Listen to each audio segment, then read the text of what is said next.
جی ناظرین، آپ کو پروگرام کے اس دوسرے حصے میں خوش آمدید کہتے ہیں، اور بریک پر جانے سے پہلے سوال و جواب کا سلسلہ جاری تھا، اس کو دوبارہ سے جو ہے شروع کریں گے، چلیں گے قبلہ صاحب کی طرف کہ ہماری ایک بہن نے سوال کیا تھا کہ وہ مختلف جگہوں پہ جگہ بدل بدل کے جو ہے وہ نماز ادا کرتی ہیں، اور ان کا کہ ہم نے سنا ہے کہ یہ تمام جگہیں جو ہیں وہ پروردگار کی بارگاہ میں روز قیامت گواہی دیں گی، تو اس کے اوپر کچھ روشنی ڈالیں کہ ایسا ہے؟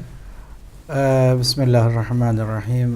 ہماری سسٹر کی خدمت میں یہ عرض کریں کہ فقہ اہل بیت اطہار علیہ السلام میں گھر کے اندر بھی ایک جگہ نماز کی معین کرنا زیادہ بہتر ہے، وہ اس لیے کہ احتضار کی حالت جب ہوتی ہے نا کسی انسان کو، آخری وقت میں مشکلات ہوتی ہیں اور سکرات کا ایک مرحلہ پیش آتا ہے موت سے پہلے، تو سکرات میں آسانی کے لیے اس کو لے جایا جائے اس جگہ پر کہ جس جگہ پر وہ نمازیں پڑھتا تھا، یا خاتون ہے تو پڑھتی تھی، تو اس جگہ پر لے جانے سے جان کنی کا جو عالم ہے اس کے لیے آسانی سے گزرے گا اور اس کی موت جو ہے وہ آسانی سے ہوگی۔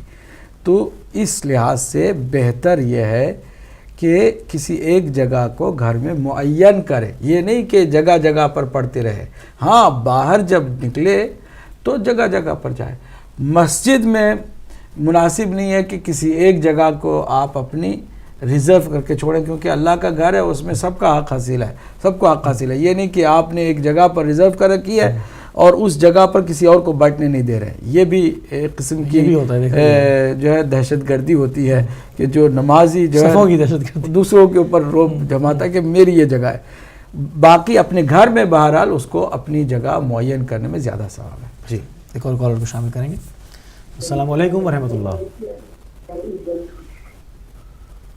السلام علیکم ورحمۃ اللہ۔ جی کون صاحب کہاں سے؟ وعلیکم جی آپ کی آواز جی جی جی جی کہیے، آپ کی آواز کٹ رہی ہے تھوڑی، فرمائیے جناب، سن رہے ہیں؟ جی بہتر۔ یہ جواد میں بات کر رہا ہوں، گجرات سے پاکستان۔ جواد حیدر صاحب، گجرات پاکستان، ٹھیک ہے فرمائیے۔ آپ کا کلاس فیلو ہوں، مبلی کلاس میں ہم کی تکلیف کرتے ہیں۔ سمجھ میں نہیں آ رہی، آپ کی آواز صاف نہیں ہے، آپ تھوڑا سا آپ ایک بار پھر کہیے گا، کیا آپ نے کہا؟ ہیلو جی جی آپ دوبارہ سے پلیز ریپیٹ کر دیں، دوہرا دیں اپنی بات، آپ کی صاف آواز نہیں آئی۔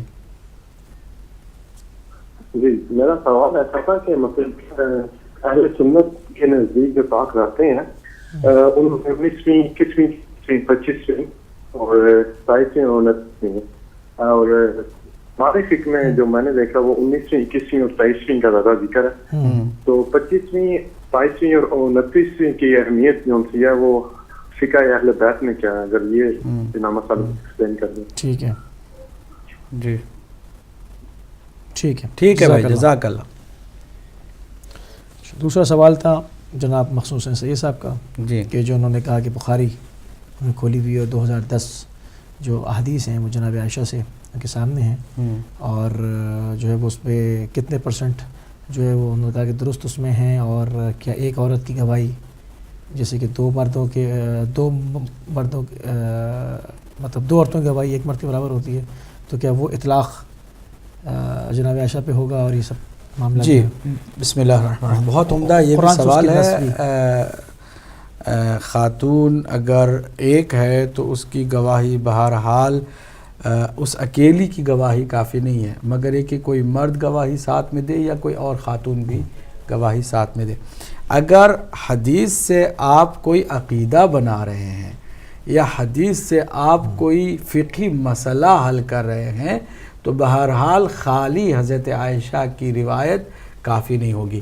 اگر دیکھیں کہ کوئی اور بھی روایت کر رہا ہے سرکار دو عالم کی زندگی سے اور وہ ایک دوسرے کی برابر مفاہمت کے ساتھ آپ کے مسئلے کو حل کر رہا ہے تو پھر تو ٹھیک ہے، لیکن اگر ایک ہی روایت ہے، فرض کیجئے ایک ہی روایت ہے اور جناب عائشہ سے منسوب ہے، اور جناب عائشہ کے علاوہ کسی نے وہ روایت کسی صحابی نے نقل نہیں کی ہے، کسی اور ازواج مطہرات میں سے کسی نے نقل نہیں کی ہے، تو پھر آپ کی ایک روایت کی وجہ سے آپ بہت قابل احترام صحیح لیکن قابل قبول نہیں ہے، کیونکہ ازواج نبی مکرم صلی اللہ علیہ وآلہ وسلم اور دیگر خواتین میں کوئی فرق اس معاملے میں نہیں ہے. صرف ایک فرق ہے، وہ یہ کہ عام عورتوں کی مرنے کے بعد دوسری شادی بیوہ ہونے کے بعد ہو سکتی ہے، لیکن نبی مکرم کی بیویاں حضور کی رحلت کے بعد کسی اور سے شادی نہیں کر سکتی. بس یہ ایک بنیادی فرق ہے، ورنہ باقی حجاب ان کو بھی کرنا ہے اور باقی سارے احکام ان کو بھی انجام دینے ہیں، اور یہ جو گواہی والی بات ہے ان کو بھی دیگر خواتین کی طرح ہی ٹریٹ کیا جائے گا. ٹھیک ہے. کال میں ڈراپ ہو گئی. دوسرا سوال تھا ہمارے ایک بھائی دوحہ قطر سے ملک رضوان صاحب کا، کہتے ہیں کہ فجر میں کتنی سنتیں ہیں، ظہر میں کتنی ہیں، عشاء میں جو وتر ہیں اور سنتیں کتنی، اس کو ذرا سا واضح کر کے بیان. جی، ایک مومن کی علامتوں میں سے واضح ایک علامت یہ ہے کہ وہ 51 رکعت نماز پڑھتا ہے. 51 رکعت نماز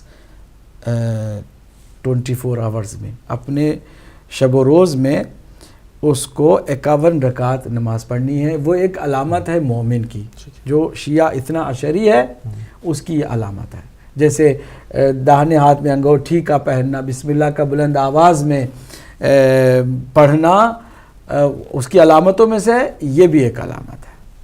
اب اس علامت کو آپ واقعاً بھی عملی جامہ پہنانا چاہتے ہیں تو وہ کس طرح کرتے ہیں؟ 51 رکعت میں 17 رکعت نماز آپ کی اللہ کی جانب سے واجب نماز ہے، جس کو کہتے ہیں فریضہ. یہ فرض ہے. تو فرض ہے. فرض کتنی ہے؟ 17 رکعت. اگر 51 سے 17 نکال دیں تو کتنی رہ جاتی ہیں؟ 34 رکعت نمازیں نافلے کی ہیں. 34 رکعت. میں اس کی بریک ڈاؤن بھی جلدی جلدی دیتا ہوں اور ہمارے ناظرین اس کو سنیں، نوٹ بھی کریں، اور جو جانتے ہیں وہ جانتے ہیں. 34 رکعت نماز کی بریک ڈاؤن یہ ہے کہ فجر کی نماز جو واجب ہے اس سے پہلے 2 رکعت نفل کی نماز ہے. یہ 2 رکعت ہو گئی، فجر سے پہلے یہ پڑھیں گے. دوسرا ظہر کی نماز ہے. ظہر کی نماز سے پہلے 2 رکعت کر کے 4 نمازیں پڑھنی ہوگی، یعنی 8 رکعت نماز پڑھیں گے. عصر کی نماز سے پہلے بھی 2 رکعت کر کے 8 رکعت نماز پڑھیں گے نوافل کی. اسے کہتے ہیں نافلہ عصر. ہو گئی کتنی؟ 8. 8 اور 8 16 10 اور وہ 2 ہو گئے 12. نہیں 10 ہوئی اب تک، کیونکہ فجر سے ظہر عصر تک گئے ہیں. پھر اس کے بعد عشاء کی مغرب کی نماز کے بعد البتہ 4 رکعت نمازیں 2 رکعت کر کے پڑھیں گے. تو ہو گئی کتنے؟ 10 اور 4 14 رکعت نمازیں. اب باقی کتنی رہ گئی یہ نمازیں؟ 20 رکعت. ٹھیک ہے، 34 نمازیں ہیں نا، تو 20 رکعتیں.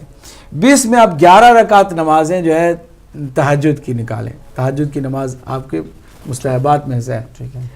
تو اب رہ جاتی ہیں 9 رکعت نماز. 9 رکعت نماز وہ کون سی ہے؟ 2 رکعت نماز آپ پڑھیں گے عشاء کی، جو بیٹھ کر آپ پڑھتے ہیں. ٹھیک ہے، 8 اور 8 16 ہوتے ہیں. ہم نے غلطی سے جو ہے نا وہ 10 سمجھا ہے. 8 اور 8 16 اور ایک 10 2 18 اور 18 اور ایک 4 22 اور 22 اور 11 31. صاحب آپ بھی میری طرح کچے ہیں. 33 اور ایک رکعت جو ہے 2 رکعت جو بیٹھ کے نماز پڑھتے ہیں عشاء کی نماز کے بعد، وہ 2 رکعت چونکہ بیٹھ کے پڑھتے ہیں وہ 1 رکعت شمار ہوتی ہے. تو ٹوٹل 51 رکعت نماز ہوئی. 34 رکعت نوافل کی ہیں اور 17 رکعت فرض نمازیں ہیں، واجب نمازیں ہیں. ٹوٹل 51 رکعت نماز ایک مومن کے پڑھنے کے لیے کہا گیا ہے. یہ علامت ہے. اس کا مطلب یہ نہیں ہے کہ اگر کوئی نوافل نہیں پڑھتا ہے تو وہ نعوذ باللہ گنہگار ہو گیا جہنم میں جائے گا. نہیں، نوافل کا مطلب ہی ہے کہ مستحب ہے اور نہ پڑھنے پر اسے کوئی عذاب نہیں ہونے والا. کالر کو شامل کرتے ہیں. السلام علیکم ورحمۃ اللہ. وعلیکم السلام ورحمۃ اللہ وبرکاتہ. جناب علی مفتی صاحب محمد کو بلندر سے بول رہا ہوں. جناب خوش آمدید. جی جناب آپ کو اور میرے پیارے شہزادے مولانا صاحب کو ادب کے ساتھ سلام پیش کرتا ہوں. وعلیکم السلام ورحمۃ اللہ. اور آپ کی باتیں سنو. ویسے یہ جو 14 پاؤنڈ اکٹھے کرنے کا جو مسئلہ بنایا ہے یہ تھوڑا دیر کر دی ہے، لیکن ہر انسان کو بھی کوشش کرنی چاہیے کہ 14 پاؤنڈ دے کر ٹی وی کی مدد کرتے رہے.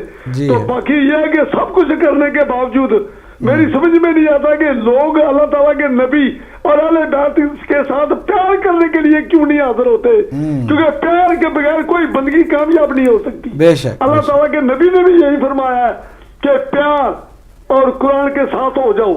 تو جو لوگوں کے دل میں پیار نہیں آتا وہ نبی کی معرفت کیسے حاصل کر سکیں گے؟ ان لوگوں کو یہ بھی بتاؤ کہ نبی کے ساتھ پیار کرو اور ان کو ڈھونڈنے کی کوشش کرو۔ یہ دنیا کی طرح نہیں ملتے، یہ اس طرح ملتے ہیں کہ جب دل صاف ہو جاتا ہے تو آپ جہاں کہیں بھی ہوں وہ لوگ آ جاتے ہیں۔ تو جب میری یہ عرض ہے کہ ان کے لوگوں کو 14 پوڑ کی بھی تبھی کرتے رہے اور گھر گھر جا کر ان کے کان پکڑ کر اسے 14 پوڑ لو، کیونکہ یہ ضروری ہے۔ یہ ضروری نہیں ہے کہ لوگوں کو گھر گھر جا کے پیسے مانگے، ہم لوگوں کو خود سوچنا چاہیے کہ 14 پوڑ دے گا ڈیوٹی کی مدد کرے تاکہ یہ روشنی پھیلتی رہے پوری دنیا میں اور شیطان چلتا رہے۔ تو ان لوگوں کو پیار کے بارے میں بتاتے رہو کہ نماز روزہ سب کچھ کرتے رہو، لیکن اگر پیار نہیں ہے تو کچھ ملنے والا چانس نہیں ہے۔ جناب کے ساتھ جانا چاہتا ہوں اور جناب کا شکریہ اور جناب کا تم کے ساتھ سلام پیش کرتا ہوں۔ اللہ جی السلام ورحمۃ اللہ۔ آج تو وہ اکیا مندرکتوں والا سوال ہو گیا اور تعظیم نقوی صاحب نے بھی اس سے ملتا جلتا سوال، مگر انہوں نے امامت جو کہ ایک پیش نماز کے لیے کیا کیا شرائط ضروری ہیں کہا کہ اس کے اوپر روشنی ڈالیں۔ بہت عمدہ سوال بھی ہے اور ہمیں جاننے کی بھی ضرورت ہے۔ ہمارے یہاں یہ نہیں ہے کہ جو بھی آ جائے آگے ہم اس کے پیچھے اللہ اکبر کہیں اور جماعت کی اقتدا کریں۔ کال کو شامل کر لیتا ہوں۔ السلام علیکم ورحمۃ اللہ۔ وعلیکم السلام سید اور علی جان صاحب کو بھی السلام علیکم۔ وعلیکم السلام ورحمۃ اللہ۔ جی علی جان سرکار بڑی خوشی ہے کہ آپ بڑے عرصے بعد دوبارہ لائیو تشریف لائے۔ اللہ آپ کو سلامت رکھے انشاءاللہ۔ تو بہت ہی پیاری گفتگو ہو رہی ہے شاہ جی، اللہ آپ کو اس کی جزائے خیر دے۔ سرکار میرا سوال آپ سے یہ ہے کہ اللہ تعالیٰ قرآن پاک سورہ مائدہ آیت نمبر 110 جی کہ حضرت عیسیٰ علیہ السلام کے بارے میں ارشاد باری ہے کہ ہم نے کتاب کا علم دیا، حکمت دی، تورات اور انجیل کا علم دیا، تورات اور انجیل سکھائی۔ تو یہ کتاب، تورات اور انجیل جو ہے یہ 3 الگ الگ نام ہیں، کیا یہ تینوں چیزیں الگ الگ ہیں؟ اور تورات اور انجیل سکھائی۔ ہم نے عیسیٰ علیہ السلام کے بارے میں کہ ہم نے کتاب کا علم دیا، حکمت دی اور تورات اور انجیل ان کو سکھائی۔ ٹھیک ہے۔ تو دوسرا میرا سوال یہ ہے کہ سورہ بقرہ کی 127ویں آیت ہے غالباً کہ اللہ کہتا ہے کہ اللہ تم کو اس وہ نساء کے بارے میں ہے کہ اللہ فتویٰ دیتا ہے، تو فتویٰ دینے والوں کو کہتے ہیں مفتی۔ تو کیا اللہ ایک مفتی کا درجہ اللہ کے پاس ہے؟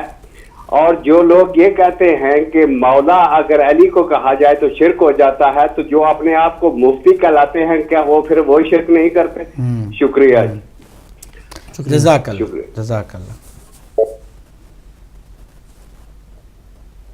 ٹھیک ہے، تو دوسرا سوال تھا ان کا کہ امامت کی شرائط پہ بات ہو رہی تھی۔ جی ہمارے یہاں میرے خیال میں اب ہم لائیو کالز تھوڑی دیر کے لیے یا آپ روک دیتے ہیں کہ ہمارے پاس ہاں ٹھیک ہے، ٹائم بہت کم ہے۔ ہمارے یہاں میں عرض کر دوں کہ نماز کوئی ایسی سستی نہیں ہے کہ ہر کوئی آئے اقتدا کرے اور ہم پیچھے کھڑے ہو کر کے اس کے مقتدی بن جائیں اور وہ آگے مقتدا بن جائے، جو بھی آگے آ جائے۔ جیسے کہ ہمارے بھائیوں کے یہاں کہ جو بھی آئے، داڑھی منڈا ہے، کوئی فاسق فاجر ہے، کہتے ہیں کہ اگر زانی زنا زادہ بھی ہوگا اس کے بھی پیچھے نماز جائز ہے کیونکہ صحابہ نے پڑھی ہے۔ تو اگر کوئی غلط کام کوئی غلط آدمی کرتا ہے تو کیا ہمارے لیے بھی وہ جائز ہو جاتا ہے؟ نہیں، ہمارے یہاں معیار ہے، شرائط ہے، ہر کوئی آگے نماز لیڈ نہیں کر سکتا۔ ہمارے یہاں کھڑا ہو سکتا ہوں۔ جی ہمارے یہاں جو شرائط ہے وہ جلدی میں آپ کی خدمت عرض کر دوں۔ پہلی بنیادی شرط یہ کہ وہ مرد ہو، عورت کے پیچھے آپ جماعت نہیں کر سکتے ہیں۔ دوسرا یہ کہ بالغ ہو۔ تیسری شرط یہ کہ وہ عاقل ہو، یعنی پاگل بیوقوف احمق کے پیچھے بھی نماز نہیں ہوتی، عاقل ہونا اس کا ضروری ہونا، وائز ہونا چاہیے، اس کو انٹیلیکٹ ہونا چاہیے۔ تو اس کے علاوہ شیعہ اثنا عشری ہو، 12 معصوم اماموں کے امامت کا ماننے والا بھی ہو، جہاں وہ اللہ اور اس کے رسول پر ایمان رکھتا ہے وہ اس کے 12 جانشینوں پر بھی ایمان رکھے۔ اسی طرح عادل ہو، عادل کا مطلب کیا ہے؟ بالکل عدالت عادل کا مطلب یہ ہے کہ وہ کم از کم اپنے ساتھ ظلم نہ کرتا ہو گناہ کر کے۔ کھلم کھلا اگر کسی نے گناہ کیا ہے تو وہ عادل نہیں، عدالت سے نکل جاتا ہے۔ یہاں پر عادل سے مراد فاسق کے مقابل میں ہے، جو کھل کے گناہ کرتے ہیں اور حیا نہیں کرتے وہ عادل نہیں ہے۔ اور جو اگر کہیں فرض کریں کوئی ان سے گناہ سرزد ہو گیا اور وہ پشیمان بھی ہیں، ساتھ ہی ساتھ نہیں چاہتے کہ وہ گناہ کسی اور کو پتہ چلے، تو یہ افراد عادل ہیں۔ ٹھیک ہے، تو جو گناہ سے اپنے آپ کو بچاتے ہیں اور علل اعلان گناہ نہیں کرتے وہ عادل ہیں۔ عادل ہونا بھی ضروری ہے، جبکہ اس کے مقابل میں بنا لیا گیا ظالمین کو کہ ظالم بھی اس کے بھی پیچھے پڑ سکتے ہیں، فاجر کے پیچھے بھی پڑ سکتے ہیں، بھاگنے والے شرابی کے پیچھے پڑ سکتے وہ تو ہیں۔ عجیب و غریب بات ہے۔ جو مروان کے پیچھے پڑی تو پھر رہ کے جاتا ہے۔ تو ہمارے یہاں شرائط ہے۔ اس کے علاوہ حلال زادہ ہونا بھی ہمارے یہاں شرط ہے۔ سبحان اللہ سبحان اللہ۔ ہاں، ہو سکتا کوئی سوال کرے کہ جناب اگر کوئی حرام زادہ ہے تو اس کی ماں نے خطا کی ہے یا باپ نے خطا کی ہے، اس کا کیا قصور ہے؟ کس نے بھی کی تو ہے، نتیجہ تو بگڑ گیا نا۔ فرض کرے آپ نے بیکری میں آٹا جو تیار کیا اس میں زہر ڈال دیا یا اس میں نمک ڈال دیا، غلطی سے بھی ڈال دیا، تو جو نتیجہ نکلے گا نا وہ تو کھاری ہوگی نا، اگرچہ اس کا کوئی قصور نہیں ہے۔ قصور نہیں ہے۔ قصور کسی کا بھی ہو، بات یہ ہے کہ ایک چیز بگڑ جاتی ہے تو پھر وہ لیڈ تو نہیں کر سکتا ہے نا، باقی وہ صلاحیتیں رہ جاتی ہیں۔ تم تسبیح پڑھو بیٹھ کے، چھوڑو۔ جیسے بدن کے، یہ بھی ایک کنڈیشن ہے، بالکل۔ اعضائے سجدہ اس کے سلامت رہیں۔ اگر اس کے بدن کے اعضائے سبعہ جو سجدے میں رکھتے ہیں اس میں سے ایک کٹا ہوا ہے، ہو سکتا ہے جنگ میں اس نے جو ہے اللہ کی راہ میں جہاد کرتے ہوئے اس کے اپنا ہاتھ اس نے گنوایا ہو، چونکہ وہ جو ضرورت ہے وہ پوری نہیں ہو رہی ہے، اس لیے یہ اقتدا نہیں کر سکتا، وہ مطلب مقتدا نہیں ہو سکتا ہے، کسی کی نماز جماعت کو لیڈ نہیں کر سکتا۔ ٹھیک ہے، گنہگار بھی نہیں ہے وہ۔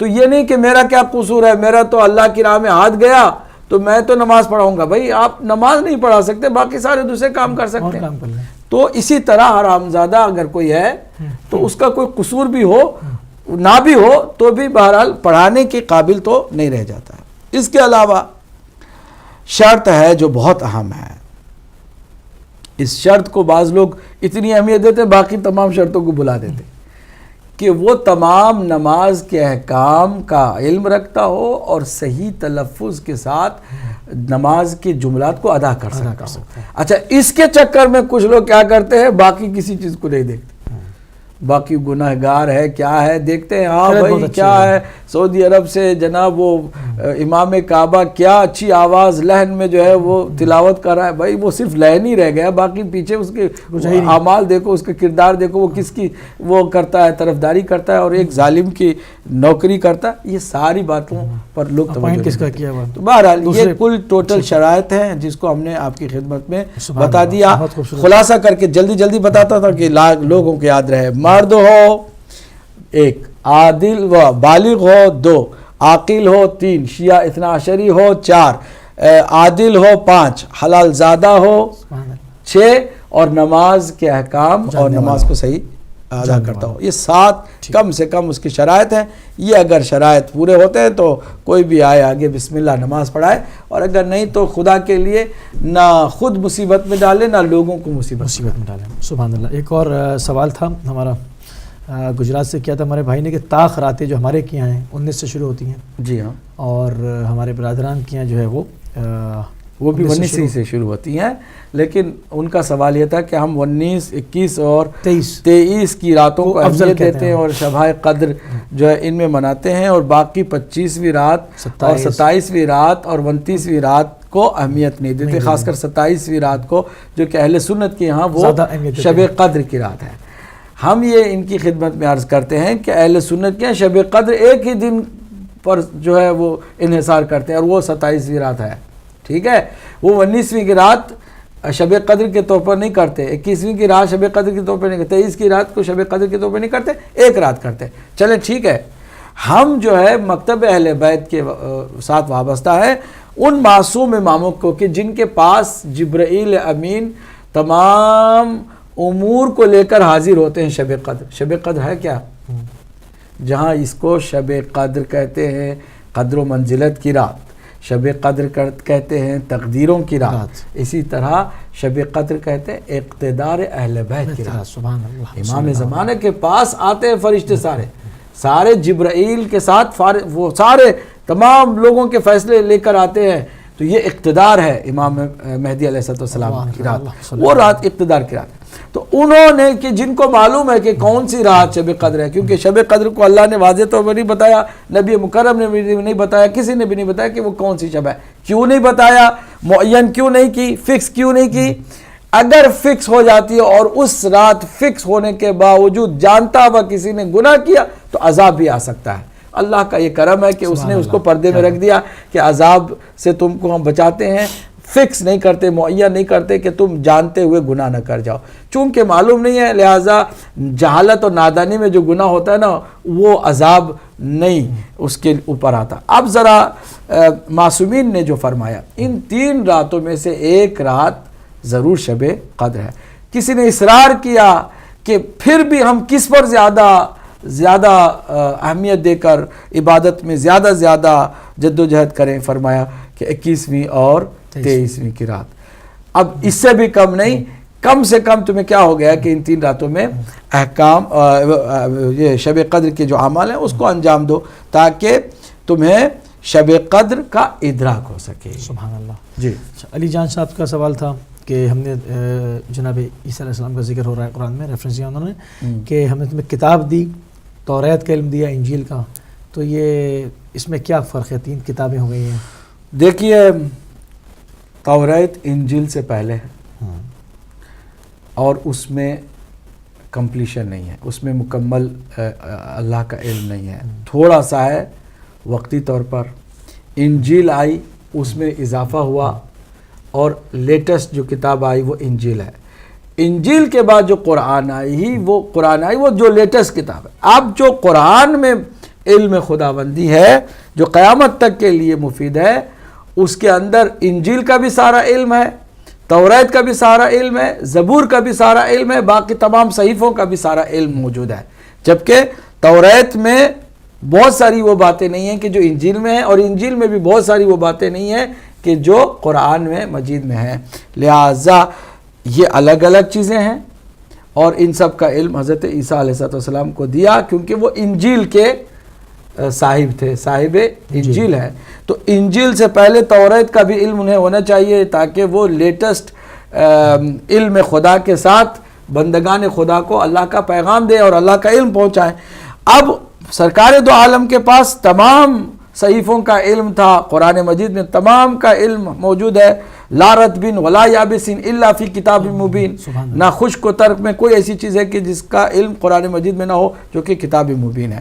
تو وہ جو مدارج ہیں علم کے وہ یہی ہے کہ جو پہلے آئے تھے اس کا علم محدود تھا، اس کے بعد جو آئے اس میں اضافہ ہوا، علم میں اضافہ ہوتا گیا اور معلومات میں بھی اضافہ ہوتا چلا گیا. اچھا علی جان صاحب کا ایک سوال اور تھا سورہ بقرہ کی، انہوں نے کہا کہ غالباً آیت نمبر 127 میں کہ اللہ فتویٰ دیتا ہے. تو اللہ کے پاس عہدہ ایک مفتی کا ہے، مگر انہوں نے کہا کہ بعض لوگوں پر کہ جو کہ حضرت امیر المومنین علی بن ابی طالب السلام کو مولا نہیں مانتے مگر ایک عام آدمی کو مفتی مان لیتے ہیں. جی ہاں، اصل میں یہ مغالطہ ہے، بغض اور دشمنی کی وجہ سے یہ کرتے ہیں، جان بوجھ کر کرتے ہیں. ان کو اچھی طرح سے معلوم ہے کہ وہ غلط کہہ رہے ہیں کہ علی کو مولا نہیں کہہ سکتے. رسول اللہ نے کہا ہے، خدا نے کہا تو تم کون ہوتے ہو نہیں کہ مولا علی کو کہنے سے منع کرتے ہو؟ تمہاری حیثیت ہی کیا ہے؟ جب اللہ کہہ رہا ہے اور اس کا رسول کہہ رہا ہے تو پھر تمہارا کیا ہے کہ تم انکار کرو؟ یہ مغالطہ ہے. ورنہ وہ جانتے ہیں کہ ہر وہ کام جو ہم کرتے ہیں اللہ بھی کرتا ہے. تو اس کا مطلب کہ ہم سب کے سب ہر کام میں اللہ کے ساتھ شریک ہو گئے؟ ایسا نہیں ہے. ہم دیکھتے ہیں، اللہ بھی دیکھتا ہے. ہم آنکھ کے ساتھ دیکھتے ہیں، وہ بغیر آنکھ کے ساتھ دیتا ہے، لیکن دیکھتا تو ہے. وہ سنتا ہے، ہم بھی سنتے ہیں. اس کا مطلب ہم اللہ کے برابر ہو گئے، نعوذ باللہ، شریک ہو گئے. بنیادی طور پر فرق کو سمجھنا چاہیے. جیسے اللہ رازق ہے، کوئی اور بھی رازق ہو سکتا ہے. باپ لا کے کمائی کر کے کہتا ہے کہ یہ لو روزی میں کما کے لاتا ہوں، تم کو کھلاتا ہوں، تو اب وہ رازق ہو گیا. تو کیا آپ اسے کہیں کہ اب وہ خدا کے برابر ہو گیا؟ بابا سمجھو، اللہ سبحانہ و تعالی ہر کام انجام دیتا ہے، بندے بھی بہت سارے کام انجام دیتے ہیں، لیکن بنیادی طور پر تمام امور کی بازگشت اللہ کی طرف ہے. اللہ سبحانہ و تعالی مرکز ہے، اور وہی ہے کہ جو تمام امور کا محور ہے. اب اس نے ذاتی طور پر کسی کو اختیار دیا، کسی کو خود نام دیا، کسی کو لقب دیا. اس نے ذاتی طور پر خود اس نے آگے کسی کو کچھ طاقت دی، قوت دی. ہم کہتے ہیں لا حول ولا قوت الا باللہ. نہ کوئی طاقت ہے نہ کوئی قوت ہے مگر یہ کہ اللہ کی جانب سے ہے. یہ بات کتنی درست ہے. لیکن اگر میرے پاس طاقت ہے تو میں کہوں گا کہ میں فلاں آدمی طاقتور ہے، تو یہ شرک ہو گیا. اللہ ہی طاقتور ہے یار، تم کو ایسے شرک ہو. غنی، اللہ سبحانہ و تعالی غنی ہے. انہو هو الغنی الحمید. سبحان اللہ. ٹھیک ہے، آپ جو ہے ہر کسی کے نام کے ساتھ غنی جوڑ کے پھرتے ہیں، وہاں پر آپ کی جو ہے نہ توحید میں کوئی خلل ایجاد ہوتا ہے، نہ توحید میں کوئی پرابلم ہوتی ہے. یا پھر آگے آپ کرتے ہیں عجیب و غریب بات کرتے ہیں. آپ کہتے ہیں ہر وہ نمازی جو نماز پڑھانے والا مولوی، اس کو کہتے ہیں مولانا. یعنی میرے مولا، ہمارے مولا. ہاں ہمارے مولا. اب آپ 2 رکعت نماز پڑھانے والے کو مولا ماننے کے لیے تیار ہے، لیکن مولا کائنات کو مولا کہتے ہوئے ماں مرتی ہے. یہ بغض ہے، بغض کے علاوہ اور کوئی وجہ نہیں ہے. بہت خوبصورت شعر ہے نا محسن نقوی صاحب کا کہ جی. کیوں دشمنی ہے تجھے علی اور بطول سے، فرصت ملے تو پوچھ کبھی اپنی والدین سے. تو وہ معاملہ سارا یہ ہے. بہت ہی خوبصورت گفتگو رہی، اور جہاں پر سوالات تھے اس کے جوابات تھے، تو آپ نے بڑے خوبصورت طریقے سے جو ہے وہ لوگوں جواب دیے. لوگوں کی تو علم میں اضافہ ہوا، اس کے ساتھ ساتھ میرے بھی بڑے علم میں جو ہے وہ اضافہ ہوتا ہے سوالوں میں، جس سے بہت کچھ سیکھنے کو ملتا ہے. بہت شکر گزار ہیں کہ آپ نے اپنا قیمتی ٹائم جب ہمیں دیا. اور ناظرین ابھی سے کچھ لمحات کے بعد انجمن حیدریہ بریڈ فورڈ جو ہے وہ ہم آپ کو لائیو لے جائیں گے. تب تک مجھے اور قبلہ کو اجازت دیجیے. السلام جی میرے خیال میں ابھی کچھ تھوڑا سا ریڈی کر رہے ہیں. تو میں چاہوں گا کہ ایک جو سینٹرز کے حوالے سے تھا اس پر آپ کچھ مختصر سے میسیج دے دیں، پھر ہم جو ہے وہ ٹرانسمیشن کو لائیو لے جائیں گے. ہم گزارش یہ کریں کہ ہم ماہ مبارک رمضان کی برکتوں سے فائدہ اٹھاتے ہوئے ہر رات کوشش کرتے رہے کہ براہ راست سینٹروں میں جائیں، بے نفس نفیس جائیں. کس کا دل نہیں کرتا کہ وہ اپنے بیوی بچوں کے ساتھ بیٹھ کر سحری کرے، افطاری کرے اور سفر نہ کرے. ویسے بھی ماہ مبارک رمضان میں سفر کرنا کوئی اچھی بات نہیں ہے، لیکن اسی کے کاز اور اسی کے مشن کو آگے لے جانے کے لیے ہم نے یہ گوارا کیا کہ آپ لوگوں کے ساتھ بیٹھیں، افطاری کریں، مختلف سینٹرز میں جائیں، آپ لوگوں سے براہ راست گفتگو کریں اور التماس بھی کریں، اپیل بھی کریں. ہم چاہتے ہیں کہ اس کے بعد 2 اہم ہماری گزارشات کو آپ بغور سنیں اور اس کو اہمیت دیں اور اس کو سیریسلی لیں. پہلی گزارش یہ ہے کہ جو بھی ممبرشپ کو والنٹیرلی طور پر بڑھانے کے لیے اپنے اپنے علاقے میں ذمہ داری لینا چاہتا ہے، وہ ہمیں فون کر کے اپنا نام لکھوائے اور وہ مہم شروع کر دے تاکہ یہ عظیم ثواب اس کو بھی حاصل ہوتا رہے. پلس یہ کہ ہم نے اس سے پہلے بھی بتایا تھا کہ اگر کوئی 100 ممبر ہدایت ٹی وی کے لیے بناتا ہے تو ہم اس کو جن کے محبت میں اس نے بنایا ان کی زیارت کے لیے بھیجیں گے. تو یہ ایک ہماری اسکیم ہے. دیکھتے ہیں کہ ہمارے مومنین و مومنات یو کے اور یورپ میں جہاں جہاں بھی ہیں وہ اس کو کتنا سیریس سنتے ہیں اور کتنا سیریس لیتے ہیں. دوسری گزارش یہ کہ جو سینٹرز رہ گئے ہیں، اگر ان میں سے کوئی ذمہ دار اور انتظامیہ میں فرد ہو جو ہمیں رابطہ کرے اور ہمیں بتائے کہ وہ کس تھرسڈے نائٹ کو ہمیں مدعو کرنا چاہتے ہیں تاکہ ہم اسی حساب سے ہم ان سینٹروں میں جانے کی پلاننگ کریں. اگرچہ ہم خود بھی پلاننگ کر رہے ہیں, جتنے سینٹرز رہ گئے ہیں ہم انشاءاللہ شبہ جمعہ کو ضرور ان کی خدمت میں جائیں گے اور کوشش کریں گے کہ یہ جو 5000 کا ٹارگٹ ہے جتنا ہو سکے ہم اپنی ذمہ داریوں کو نبھائیں, اس بات سے بالکل قطع نظر ہو کر کہ میں یا کوئی اور ہدایت ٹی وی کے ذمہ دار رہیں, باقی کرتا دھرتا رہیں, خادم رہیں یا کوئی اور آ کر رہے. ہم چاہتے ہیں کہ اس میں گسترش ہو, پھیلاؤ ہو اور مومنین میں جو اس کے اہل ہوں وہ آگے آئیں, چونکہ یہ قومی اثاثہ ہے, یہ سرمایہ قوم کا ہے, اس کو نہ ضائع ہونا چاہیے, نہ اس میں کوئی کمزوری آنی چاہیے, بلکہ اس کو آگے ترقی و تعالی کی راہ پر لگانے کی بھرپور کوشش اور صحیح ہونی چاہیے انشاءاللہ. ماشاءاللہ, بہت ہی خوبصورت اور مفید گفتگو رہی آج کی, اور اسی کے ساتھ ہم اناؤنس کریں گے کہ ہم ابھی سے کچھ دیر کے بعد انجمن حیدریہ بریڈ فورڈ سے آپ کو جو ہے وہ لائیو ٹرانسمیشن دکھائیں گے. جب تک مجھے اور قبلہ کو اجازت دیجیے. السلام علیکم ورحمۃ اللہ وبرکاتہ.